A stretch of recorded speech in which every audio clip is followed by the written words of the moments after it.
तो आगे बढ़ो और गाड़ दो अहंकार की छाती में विजय का भगवा ध्वज। देखो भाई, अपनी हिस्ट्री में अगर आप मैग्नीफाइंग ग्लास लगा के झांकोगे तो दो टॉपिक्स ऐसे मिलेंगे जो फॉरएवर एवरग्रीन है। 100 साल 1000 साल इनका नाम हमेशा रहेगा। गोल्डन लेटर्स में पहला रामायण राम की कहानी जो मर्यादा में रहना सिखाते हैं, तो दूसरा महाभारत कृष्णा की कहानी जो सामने वाले को मर्यादा में रखना सिखाते हैं। अब जो रामायण वाला सब्जेक्ट है उसमें बहुत बार कोशिश हो चुकी है फिल्म बना के पब्लिक के सामने उतारने की, कुछ पास हुए तो कुछ फेल, नया नया ताजा खिलाड़ी मार्केट में आया है आदि पुरुष मिक्स रिस्पॉन्स मिल रहा है। उस फिल्म का फैसला तो जनता ही देगी, जो मुश्किल से इस मूवी का वर्षों दिनों का इंतजार बाकी है बस। लेकिन अब जो न्यूज मैं आपको बताऊंगा वो सुनकर आपका रिएक्शन पागलपन में बदल जाएगा, शायद कूद पड़ोगे। इतनी खुशी की आदत नहीं है ना इस वाली फिल्म का। नेगेटिव पॉजिटिव तो छोड़ो, आप सवाल उठाने के बारे में भी दूर दूर तक नहीं सोच सकते। पूछो क्यों? क्योंकि इसके साथ नाम जुड़ा हुआ है डायरेक्टर एस मौली का। तो भैया समझ जाओ, कैलेंडर में एक नया फेस्टिवल ऐड करने का वक्त आ चुका है। महाभारत के सब्जेक्ट को दोबारा नई जिंदगी मिलने वाली है बड़ी स्क्रीन पे। जी हाँ, बिल्कुल सही सुना आपने, हिस्ट्री बनने वाली है। एस राजामौली का एक नया इंटरव्यू सामने आया है जिसमें उन्होंने अपनी जिंदगी का सबसे बड़ा ड्रीम प्रोजेक्ट महाभारत के बारे में डिस्कशन किया।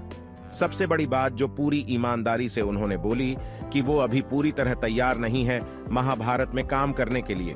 अभी उनको और ज्यादा एक्सपीरियंस चाहिए। ऐसे बड़े हैवी इंपॉर्टेंट टॉपिक को पब्लिक के सामने उतारने के लिए अभी जस्टिस करना मुश्किल है। RRR हो या फिर बाहुबली या फिर मगर हीरा, इन सब फिल्मों से वो कुछ ना कुछ सीखते जा रहे हैं जो आगे चल के ड्रीम प्रोजेक्ट में काम आएगा। उन्होंने ये बात भी साफ साफ बोली कि कम से कम 1 साल तो उनको सिर्फ के बारे में रिसर्च करने पे खर्च करना पड़ेगा। अगर आपने भी थोड़ा बहुत इस सब्जेक्ट के बारे में पढ़ा है तो समझ ही गए होंगे महाभारत के अंदर कितने सारे इंपॉर्टेंट कैरेक्टर्स हैं।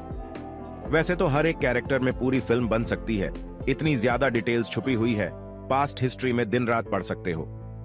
ऐसे में अगर महाभारत को किसी फिल्म की शक्ल में उतारना है तो क्या दिखाना जरूरी है और क्या स्किप किया जा सकता है, वो फैसला बहुत मुश्किल हो जाता है। इसीलिए राजामौली ने तीसरी इंपॉर्टेंट बात भी बताई कि अगर वो सच में इस फिल्म को बनाते हैं तो कम से कम 10 पार्ट जितनी डिटेलिंग करनी पड़ेगी। देखो, ओरिजिनली कुछ टाइम पहले जब ये मालूम हुआ था ना कि राजामौली महाभारत में फिल्म बनाएंगे तो प्लान ये था कि 3 पार्ट्स में इसको रिलीज किया जाए। अभी तो देखो सिर्फ बातें चल रही हैं। फिल्म आने में अच्छा खासा वक्त लगेगा तो फाइनल सीन क्या है वो तो तभी पता चलेगा। लेकिन एक बात सोचने वाली है, अगर सच में महाभारत बनती है तो इसमें कितने सारे एक्टर्स को कास्ट किया जाएगा। उंगलियां खत्म हो जाएंगी गिनते गिनते, लेकिन कैरेक्टर्स के नाम खत्म नहीं होंगे और एक्टर्स भी बड़े बड़े कास्ट करने पड़ेंगे। तो जरा सोच के देखिए फिल्म का बजट कितना पहुंच जाएगा। इस बात में रत्ती भर भी शक नहीं है कि ये सिनेमा की हिस्ट्री की सबसे महंगी फिल्म होगी। अगर मान लेते हैं 3 पार्ट्स में भी फिल्म को बनाया जाए तो कम से कम एक पार्ट का बजट 1000-1500 करोड़ हो सकता है।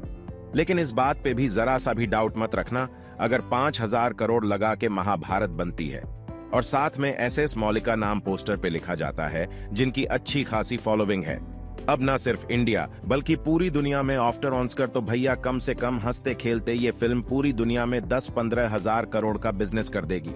ये तो सिर्फ अंदाजा है, हकीकत में नंबर और ज्यादा आगे बढ़ेगा, मुझे पूरा भरोसा है।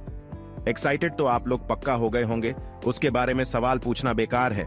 लेकिन हाँ, एक बात जरूर बताना पूरे दिमाग से, सोच समझकर महाभारत की कास्टिंग आपके हिसाब से कैसी परफेक्ट दिखेगी। कौन से एक्टर को आप फिल्में देखना पसंद करोगे और कौन से को बिल्कुल नहीं। कुछ बढ़िया बढ़िया नाम लिखना यार, पर मजा आना चाहिए। जो किसी ने नहीं सोचा वैसा कुछ ढूंढ के बताना। दोस्तों, हमारी वीडियो को लाइक कर देना जिससे कि दोस्तों आप लोगों को हर दिन बेहतरीन वीडियो देखने को मिले। धन्यवाद। जय श्री राम। तो आगे बढ़ो और गाड़ दो अहंकार की छाती में विजय का भगवा ध्वज।